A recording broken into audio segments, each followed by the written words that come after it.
everyone, and welcome back to another episode of Real Life English. I'm Emily. And I'm Leo. Happy Monday, everyone. Leo, you say that every single episode, Happy Monday. Not everyone is listening on a Monday, you know? True. But honestly, today's topic is a Monday topic. Because what's the first thing people say to you on a Monday? Oh, I know this one. How was your weekend? Exactly. That's today's topic. How to talk about your weekend in English. This is one of the most common small talk questions in English-speaking countries. You'll hear it at work, at school, with your neighbor, with your barista, everywhere. It really is everywhere. And for a lot of our beginner listeners, this question can actually feel a little stressful. You know the feeling. Someone asks, "How was your weekend?" and your brain just freezes. Yes, you know exactly what you did on Saturday, but suddenly in English, nothing. Empty brain. Total blank. So today, we're going to fix that. By the end of this episode, you'll have simple sentences, natural phrases, and real conversations you can actually use. Let's get into it. Let's start really simple. The most common question is, How was your weekend?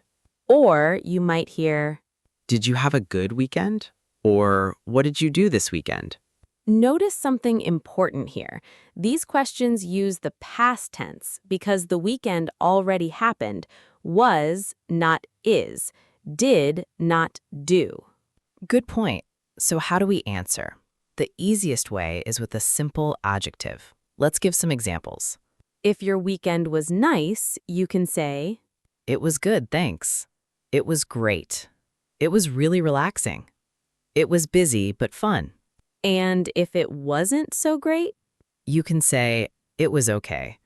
It was pretty quiet. Or even, honestly, it wasn't great. I was sick. That's completely normal to say. right, you don't have to pretend everything was perfect.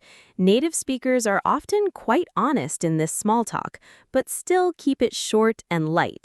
This isn't the moment for a 10-minute story about your problems. Unless it's your best friend asking, of course. True, context matters a lot here. With a coworker, keep it short. With a close friend, you can go into more detail. Okay, so after that first short answer, usually you add one more sentence with a detail. This makes the conversation feel natural, not robotic. Let's practice this structure. It was, adjective, I did something. For example, it was great. I went hiking with some friends. Or, it was relaxing. I stayed home and watched movies all day. Or it was busy. I cleaned my apartment and did some grocery shopping. Let's go through some useful weekend activities you can use in your own answers. First, activities at home. I stayed in. I did some cleaning. I cooked a big meal. I caught up on some sleep. I binge-watched a show on Netflix. Binge-watched is a great one for our listeners to learn. It means watching many episodes in a row. Guilty. I binge-watched a whole season last weekend. Now, activities outside the home. I went to the park. I went out for dinner. I visited my parents. I went shopping. I met up with some friends. And for more active people, I went for a run. I played football with some friends. I went hiking. I went to the gym. great examples. Now let's put a full answer together using this pattern.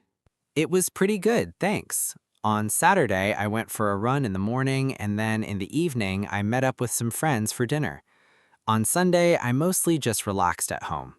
Notice how Leo used time words there. On Saturday, in the evening, on Sunday. These help organize your answer and make it flow naturally. Let's hear a full, natural conversation now. Leo, want to act this one out with me? Let's do it. I'll be Tom, you be Sarah. Okay. A sound effect. Coffee shop background noise. Hey, Sarah. Good to see you. How was your weekend? Hey, Tom. It was really nice, actually. How about you? Pretty good, too. What did you get up to? Well, on Saturday, my sister came to visit, so we went shopping downtown and then had lunch at that new Italian place. Oh, nice. How was the food? Honestly, amazing. You should try it sometime. And then on Sunday, I just took it easy, did some laundry, read a book, that kind of thing. Sounds relaxing. It was. What about you? Did you do anything fun? Yeah, actually, I went camping with a couple of friends. We drove out to the mountains on Friday night and came back Sunday afternoon. Wow, that sounds like an adventure. Was the weather good? It was perfect, actually. Sunny during the day, a bit cold at night, but we had a fire, so it was fine. That sounds amazing. I need to do something like that soon. You definitely should. Anyway, good to catch up. See you at the meeting later? Yep, see you there.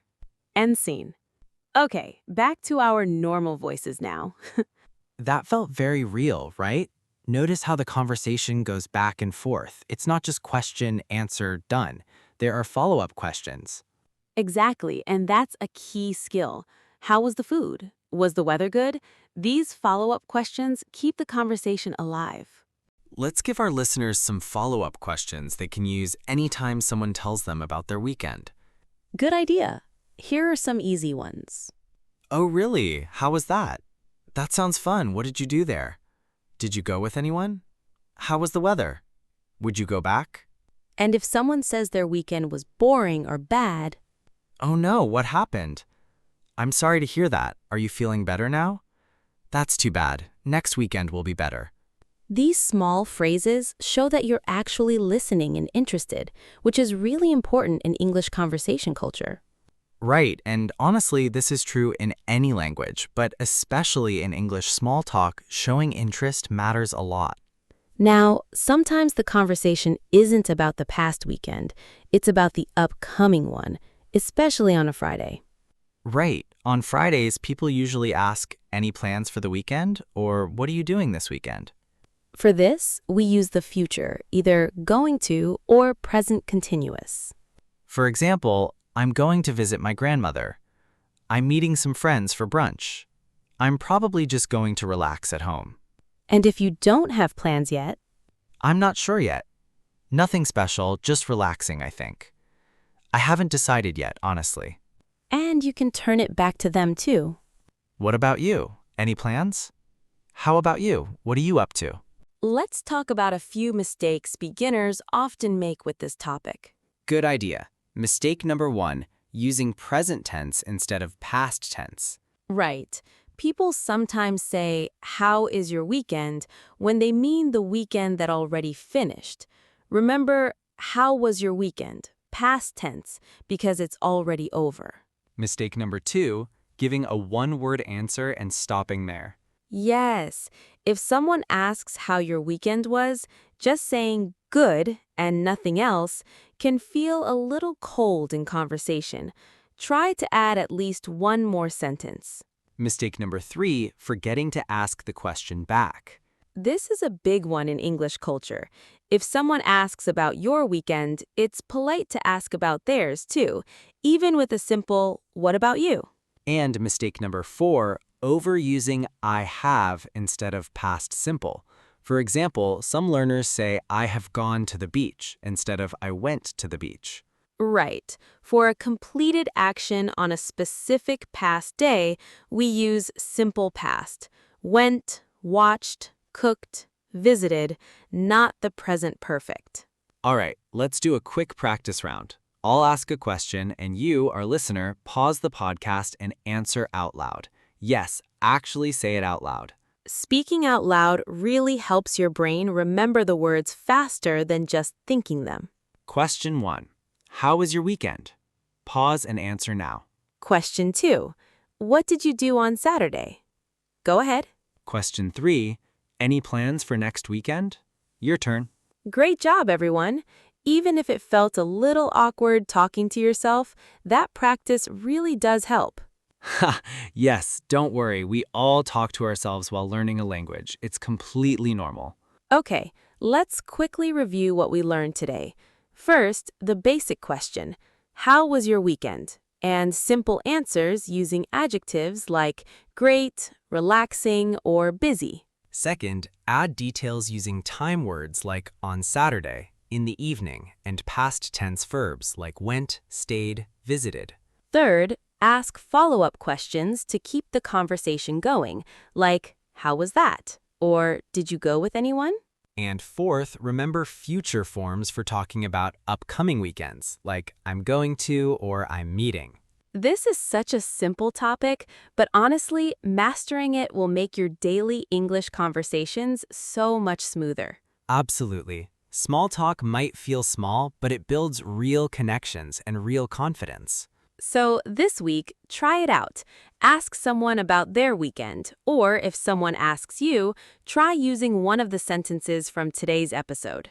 And if you enjoyed this episode, don't forget to subscribe, leave a review, and share it with a friend who's learning English too. Thanks so much for listening, everyone. This has been Emily. And Leo. See you next time on Real Life English.